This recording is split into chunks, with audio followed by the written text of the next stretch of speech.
If you're new to tracking macros or you feel like MyFitnessPal is confusing or takes way too long to track your food, there's actually a few features that make tracking way simpler and easier. I've been using MyFitnessPal and tracking my food for over a decade, so in this video, I'm gonna show you exactly the features that I use and the habits that I have that make tracking really simple. And I also wanna mention, I use the free version, I've never gotten the paid version. So all of these tips work perfectly for that. Now, the first thing I wanna show you guys is how to actually add a food, how to search it in. So what we're gonna do is we're gonna click add food, and you're gonna type in whatever it is you're looking for. Let's say I'm doing breakfast and I want some eggs. Hit that little plus sign and it's gonna add it to it for you. You can do that for all of the foods that you're gonna have for your meal. If you have the paid version and it's something with a barcode, you can use the barcode scanner to add it. Again, I've never had the paid version. I've never used the barcode. It takes you 5 seconds to type something in. So for me, it just doesn't feel worth it to spend whatever the monthly subscription is. Now, one thing I do want to add, just so you can add things correctly, if you watched my how to use a food scale video, you will know this. When you cook something like meat or rice or potatoes or veggies, the weight of them changes,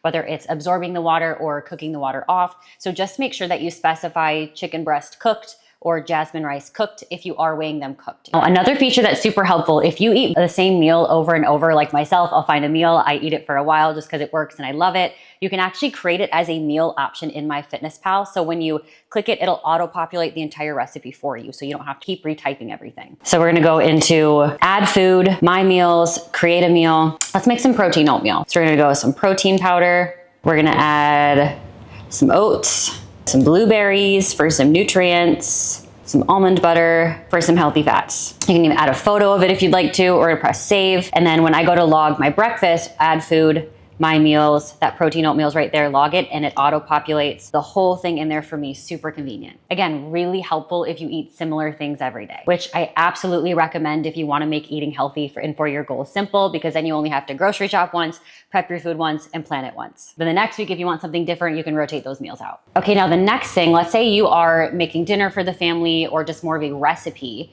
and you want to make a big batch of it and figure out how to divide those. So you can actually, same thing, we're gonna go to add food, my recipes, create a recipe. You can name it. You can put in how many servings it's going to be. So let's say we're gonna make some healthy chicken pad thai, and it's gonna make 4 servings for the recipe I'm using.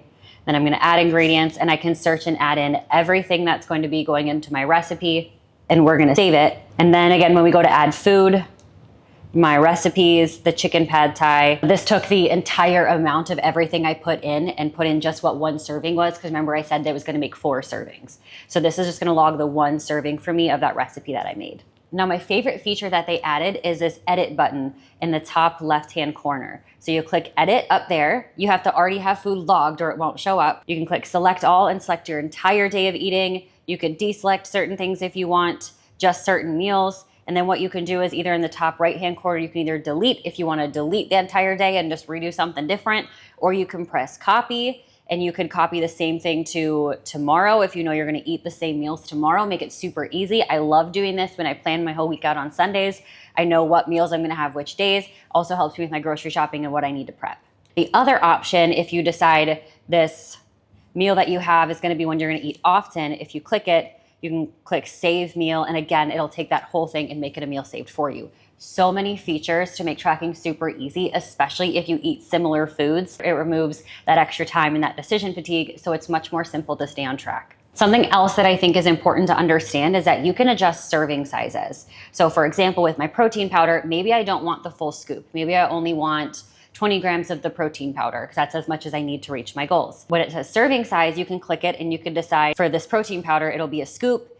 A scoop would be 33 grams for this specific one, or I could just do by gram. So maybe I want a specific amount, so I'll do grams, and I only want 12 grams of the protein powder. So I can adjust that. For something like chicken, if we add chicken in here, the different foods are gonna have different options for what kind of serving sizes. So if you can't find something that you want, let's say you wanna do it in ounces and it's not an option, just pick a different entry that has the serving that you want. So here, I usually go by single ounces, so then I could pick however many ounces I need to get the serving that I need when it comes to something like protein source. So here I wanted 4, maybe I need a little bit more protein, so I can completely customize it to what I need. Another really helpful feature is quick add. This is helpful if you are eating out or you know the nutrition information for something, but you don't want to log everything separately. So what you can do is you can enter the calorie amount. If you had the paid version, you can enter the total macros.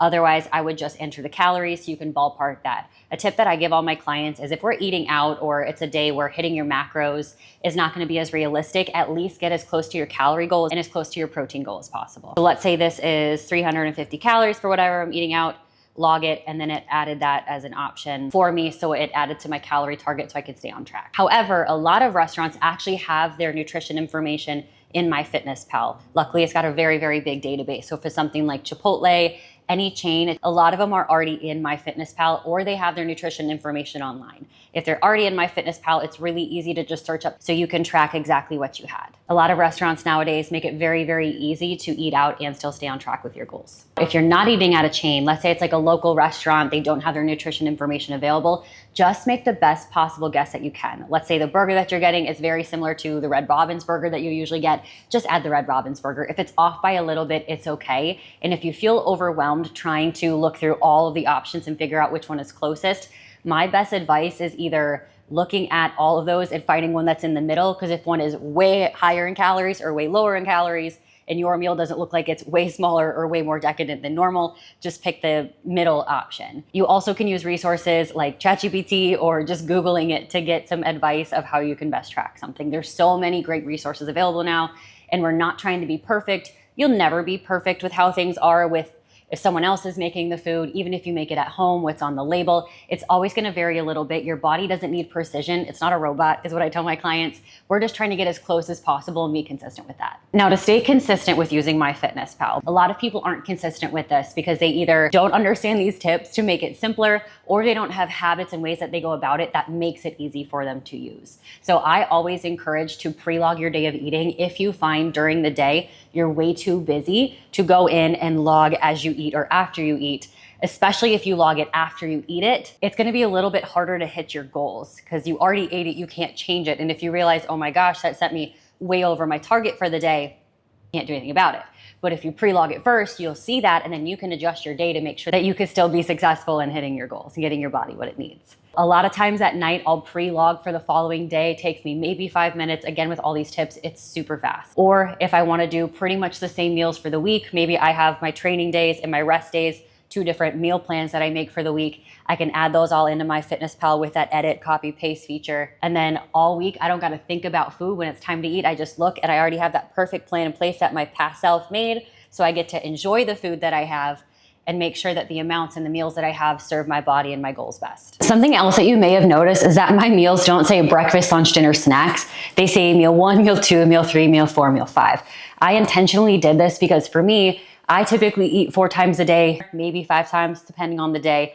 I don't do breakfast, lunch, dinner, and then snacks. I find that that gets a little jumbled, especially if your snacks are somewhere else in the day. So my brain loves this organization a little bit better. A lot of my clients switch over to this too. So you can actually change this if you go in that bottom right-hand corner to more. We click settings, diary settings, customize meal names, and you can add as many as you want and title them whatever you want, and then just save it. Something else I would encourage while we're in those settings, go to diary settings. If you have the premium version, just make sure you have the turning off track net carbs. Don't necessarily want that because what net carbs are is a marketing thing where they'll take the fiber subtracted from the carbs to report that the carbs are less, but you are actually eating more of those calories than it's saying. So I would encourage just turning those off. Something else to turn off is if it's tracking your exercise, it's having you eat back the calories that you burn. We don't want that. When you set your calorie or your macro targets, it's accounting for all the exercise that you're gonna do. And I would also encourage to find a different way to get your macros or your calorie set up. MyFitnessPal, unfortunately, doesn't have a great algorithm for how it goes about setting up the calories and the macros for people. So tdee.net is a great option. Otherwise, someone like myself or another professional who's able to properly set your targets and account for all of the variables that are necessary would set you up a lot better for success. And again, I really want to make sure that you understand tracking doesn't need to be perfect. Your body doesn't need it to be perfect. Perfection doesn't exist anywhere but in our minds anyway. I always tell my clients that. So instead, we're looking for consistency. If you are consistently getting about the amount of calories and protein and nutrition that your body needs, your body will respond positively and it will change. Being perfect and then burning out is not going to get you very far, and it's probably going to turn you off from the very tool that is going to help you understand how to fuel your body best and actually reach your goals. So just be consistent with it. Do not strive for perfection. If you want a day Or I always encourage my clients to take at least one meal where it's untracked. We leave MyFitnessPal at home, we go out to eat, maybe we make the meal at home, you go to a friend's house, and we don't worry about tracking. And instead, we're taking the information that we've learned through tracking, through weighing our food, because that's a tool to learn what it looks like to actually fuel your body properly. We're practicing those skills in real life to make sure that those things that we learn, we can bring it with us and we don't default to those old patterns and things before we learned this amazing information that we get from tracking, this awareness that we get from tracking. And this is not a cheat meal. This is not a cheat day. This is you practicing fueling your body in real life without the tracking. Whether you are tracking or whether it's a day that you're not, focus on consistency, focus on building those balanced meals, focusing on protein, being intentional with the serving sizes that you know work for your body. So whether you're tracking or you're not, you're honoring these habits that are going to support this one body that you get. All right, I hope this video helped. I hoped it showed you that this is such an incredible tool. It's really not that complicated. And a lot of times we make it up to feel a lot harder in our brain than it needs to be. Any questions, feel free to leave a comment below or message me on Instagram. And wherever you're at in your day, go do something that your future self will thank you for. Maybe it's pre-logging.